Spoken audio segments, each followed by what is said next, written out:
What's up? It's Sofia Gutierrez with Arena Football One, and today I'm joined by the one and only Corpus Christi Tritons player, Isaiah McFarland. Isaiah, how are you doing today? I'm blessed. I can't complain. Blessed. I love that. I love that. Now, before we get into what's going on right now in the season, I want to talk about last season, kicking off with the past. Let's take it back to last season when you won that championship. What was it like to win? Oh man, it was amazing.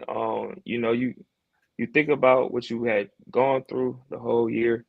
You think about all the times you had to run extra sprints or waking up to get some extra work in, studying film. Like they said, the sweat, blood, and tears of the game to get to that point, and winning all in the mall against a top team like Albany. It was, I mean, everything about it was amazing. Yeah. Now, what moment stuck out the most from that run that you guys had? Um, I'll probably say the Nashville game in the playoffs. That probably stuck out to me the most because that's the only team that beat us. So Mhm. it was like important to not only get that back, but to advance further into the playoffs. Yeah. Now, when you're not on the field practicing or playing a game, what do you do that keeps you busy? If I'm not working a job, uh, I'm probably hanging out with friends. I work out anyway just for something to do. Working out like movies, games. I really I really don't have a specific thing. Anything and everything. I'm pretty much good with doing. What would you say is your go-to workout when you're by yourself? Go to workout. Me, I like to start workouts with a treadmill run, Okay. um, and maybe some upper body stuff. Every workout has to have abs in it, so maybe that too. Okay. Have you seen boxers when they train? People usually like slap their stomachs either with a glove or they have these pads. Super intense. Yeah, yeah, I can't do that. I don't know if I'm ready for that yet. I mean, if you're doing abs every day, I'm sure you can handle that. Yeah, we'll see. Maybe one day. Now, let's take it back before the championship win last year, but to where you're from. Now, I know you're from outside of Atlanta. Being from Georgia, how was it transition from being down south to when you went to Montana and then now in Texas? I mean, it's different. And you realize how different it is everywhere, especially when you first get out of your city and your state. You start to realize that things move different in these places than other places. Atlanta's a lot faster than Montana. It's a Hmm. lot faster than Corpus. Then Montana is cold, so you see snowflakes. You got your coat on with a hoodie and skull cap. Out here, you got cut off sleeves and shorts. So I mean, you realize everybody move differently in different areas, and it gives you a different perspective. Hmm. Now, I know the weather's really different, but you mentioned Atlanta being fast paced compared to Texas and Montana. What do you prefer now that you've had a taste of both sides? I think I like a little bit of in between, I guess. So maybe outside of Atlanta where it's not so fast paced, but I can still get there for any event, any parades or anything going on in the city, but I can still get far away enough where it's some peace and quiet and slowness, I guess. Hmm. Now, I was looking at some of your workout and training videos, and I know you're from the South. I love music. I love music from the South. Gucci Mane is actually the guy who inspired me to get some What? grills. Okay. So I know you're big on music too. Would you say that plays a big part into hyping you up for practice or a game? Yeah, music definitely is something that is big when you get ready for a game or a workout. So yeah, I like different types of music when I get ready to work out. What would you say the three artists who never fail to pump you up are? Lil Baby, Okay. Gunna, and let me get a third one. Probably Jeezy. OGZ? Hmm. Okay, okay. I've been listening a lot to him. Well, one specific song, the one him and Central C. I got into Okay. rap. I'm not mad at Okay. it. Now, big on music, big on movies. Yes, ma'am. Okay. Big.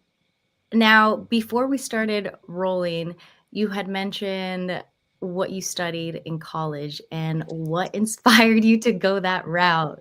You got to share with everybody what that movie is and what you studied in college.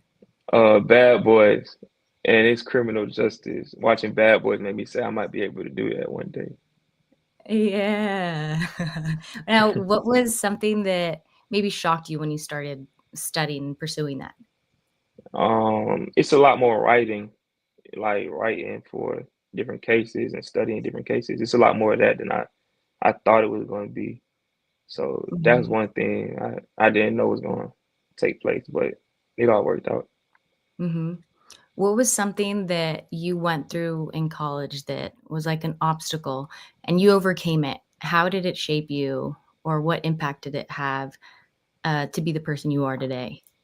Um, I'll say my freshman year I was ineligible, Hmm. uh, and I had won a starting position, a starting spot out of camp, and then being told I was ineligible, uh, it just made me realize like God's timing is everything. God's time is perfect.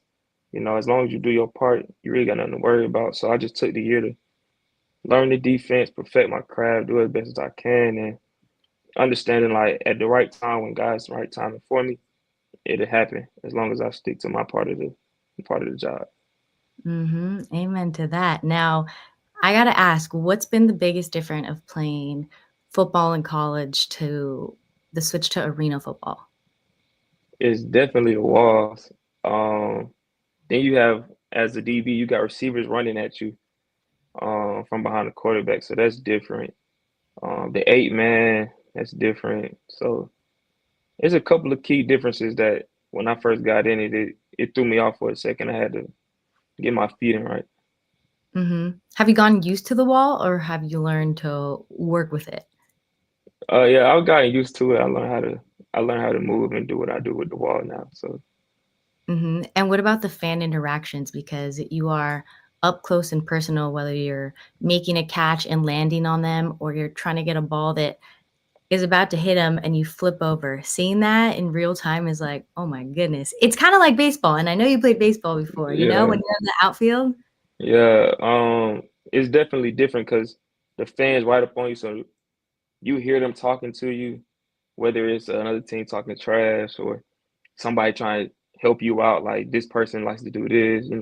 So the fans interaction is crazy. I enjoy it because they right there, so you get to interact with them back, and it makes the game fun. Mm-hmm. What was one of the biggest challenges you faced when you first got into arena football? Oh man, I was my first time in arena football was in Gillette, Wyoming, and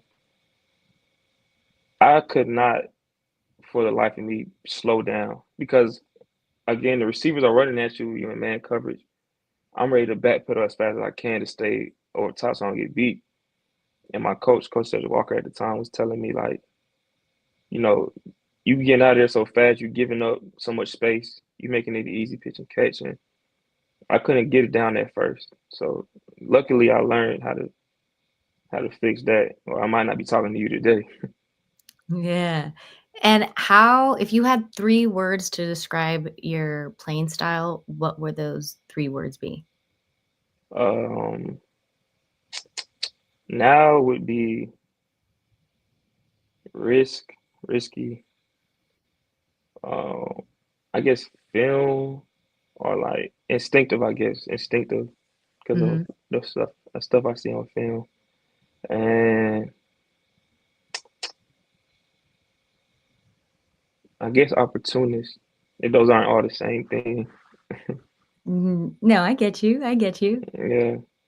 Now, you've been playing for different teams. Talk to me about the most recent, transition from Montana to Corpus Christi. Talk to me about your first game. How was the energy like stepping onto the field for the first home game? Oh, it was. it was amazing, especially coming out against a team like Salina, who I know their past history and their success in the past, and the fans being out there, the kids. Cause we had a Michael Parsons camp we had to work so the day before, so you got the kids from the camp out there. They telling you, they watching you, they ready to see what you're gonna do. Like they gonna let you know if you get beat, they gonna let you know if you win. They're Uh, very honest. yeah, yeah, they are, and so that seeing the kids out there was amazing. Seeing how much fun they had, the locker room atmosphere, um, just just all of it going into there. It's a different experience than Montana, which was amazing. But this is amazing on its own in its own way, and so yeah, it was great being out here. That first game, seeing the fans and everything. Yeah, you mentioned the kids a lot, and I know as a kid, when you see someone playing a professional sport, you look up to them and you think, "I wanna do that." Now, playing at the professional level that you're at, what is something that you would tell your younger self? I would tell my younger self, I was always somebody who thought so hard on like professional sports. I'll tell myself just don't think so hard. Just enjoy every moment, every rep, process it, understand it, and be as best you can at it. Make sure you continue to work as hard as you can to be the best you can. I love that. Now, looking ahead, because we're almost halfway through the season, what are some personal goals that you have set for yourself this season? Um, I mean, my first goal was to get 10 interceptions. I'm pretty close to that now. So I guess 12 interceptions now I'm at this point. But winning defensive player of the year and the championship, of course. Uh-huh, uh-huh. Now, I know you already have some bling from last year. Do you ever look at it as motivation, or do you think to yourself, "That's old news. That was last year. This is this year"? Uh, a little bit during camp, but once the team was set and once it was time to get ready for Salina, I really haven't looked at it as much. Just trying to give me a new one. So Mhm, mhm. Now, if fans could know one thing about you or this team, what would it be? What would you want them to know? um, one thing about this team is you got a team that's full of unselfish players. I mean, of course, everybody wants to make the play, but I'm just as excited if Hollis or Lakeith or Judd gets an interception or makes a play just as I am for my own. If, Torrance Williams gets a sack or Rob or Tusa Chase, you know what I'm saying? I'm just excited as if anybody else makes a play just as I am. And you got a team for people who play for each other. So we all know what we want at the end of the day. Everybody on the team wants a championship. We hold each other accountable. And, we work hard, I mean, to be successful. So Mhm. a fearless group.